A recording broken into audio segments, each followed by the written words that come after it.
టీడీపీకి రాజీనామా చేయాల్సిన సిచ్యువేషన్ వస్తుంది. తెలుగుదేశం పార్టీ మేము గత 2014లో నాన్నగారు అందరం పార్టీలో చేరాము. టీడీపీ సీనియర్ నేత రాయపాటి సాంబశివరావు కొడుకు రాయపాటి రంగారావు టీడీపీకి రాజీనామా చేయడం జరిగింది. ఆయన ప్రస్తుతం టీడీపీ రాష్ట్ర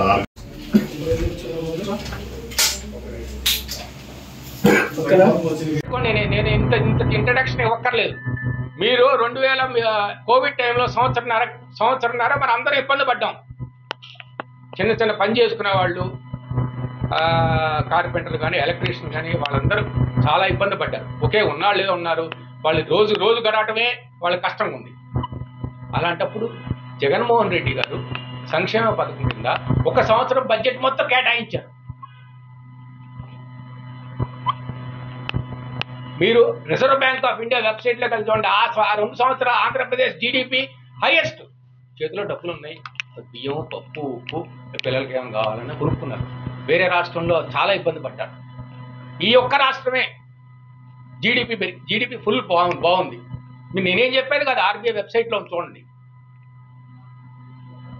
సంక్షేమం అంటారు. ఇప్పుడు ఎక్కడి నుంచి వస్తాయి డబ్బులు మీకు? ఇంకా సంక్షేమం ఇస్తా అంటున్నారు, ఎక్కడి నుంచి వస్తాయి డబ్బులు మీకు? రాజీనామా చేయడానికి కారణం సార్? ఏమంటే రాజీనామా, నేను సత్తెనపల్లి సీట్ ఆశించాను. మా నాన్నగారికి కన్నా లక్ష్మణానికి ఉంది మొట్టమొదటి కదా 10 సంవత్సరాల నుంచి. ఆయన కాంగ్రెస్లో ఉంటారు, ఆయన వేరేగా చేసుకుంటారు.